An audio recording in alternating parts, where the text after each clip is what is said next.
Hi folks, I'm Julian Cardis and we're back here at Stephen Cabral Studios once again. In today's installment of interval training, I'm going to show you how to perform interval style resistance training with one set of dumbbells. Now previously I explained to you, interval training increases your body's ability to use body fat as energy by doing short bursts of high intensity, of maximal effort. Now one way we can even increase that is by having you use dumbbells and doing some strength exercises in an interval style circuit. We're going to pick 3 exercises that incorporate your whole body to help you get your heart rate up. This is only going to increase your metabolic rate after the workout even more. Renegade rows. You're going to start with 2 sets of dumbbells and you're going to want to come down into a push-up position. Your wrists should be facing in a neutral position, facing each other. As I get down into my push-up position, I want to shift forward. So my hands are directly under my shoulders. My feet are about hip-width apart.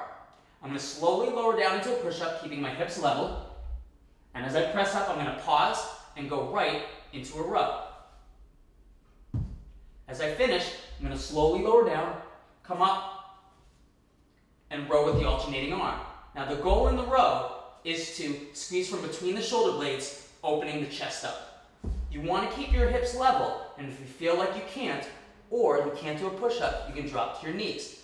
Now the thing to focus on here is drawing the abs in and not letting the lower back arc through. So you always maintain a neutral lower back.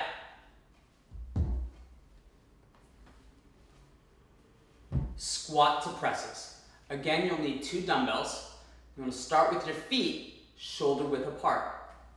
Slight angle out through the toes, and you're going to bring the weights in front of your shoulders in a shoulder-loaded position. Wrists are neutral.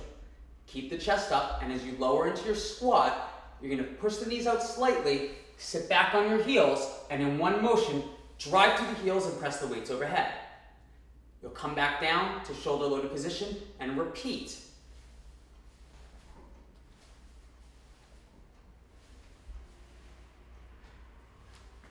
Now, when you squat, you can transfer weight from your lower body to the upper body by drawing the abs in, trying to drive through the heels and squeeze your glutes.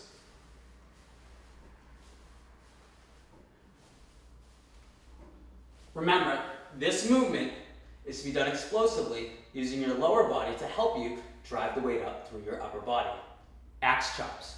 Now, axe chops are a great rotational movement for your abdominals, obliques, and lower back stabilization. You only need 1 dumbbell. If you have a light one to moderate one, you should be using that. What you're going to want to do is sit back in an athletic stance. So weights back through the hips and on your heels, constantly raising the chest. That's going to get your glutes to fire to protect your lower back. You're going to hold the dumbbell with both hands up to your right shoulder and staying low in that athletic stance, you're going to chop down across the body.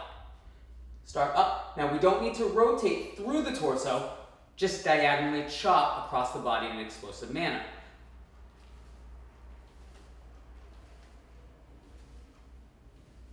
You can go for one direction, 20 seconds, rest for 40, and then switch sides, 20 seconds across the body.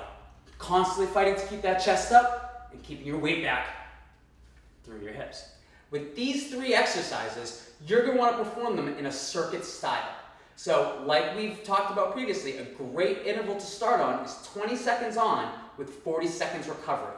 So, you can do 20 seconds of your renegade rows with a 40 seconds rest, 20 seconds of squat to presses with a 40 seconds rest, 20 seconds of axe chops in one direction, rest for 40 seconds, 20 seconds in the other direction, rest for 40, and then if you feel really fatigued, you can rest for a minute to 2 in between and then do that circuit again. These 3 exercises together encompass every major movement that your body really needs. A lot of stabilization, a lot of upper body and lower body work. Now, watching the clock while doing these exercises might be tricky, so if you want, you should think about trying to time how long one repetition takes you. So if you're in a renegade row, one repetition may take about 2 to 3 seconds. If you're in a squat to press, that should take you somewhere between 1 to 2 seconds. And if you're doing an axe chop should be about 1 second. Now, you can go to our website StephenCabralStudios.com, and sign up for our free newsletter and get much more in-depth tips on strength training, interval training, and a lot of new nutritional information. I want to thank you for joining us today.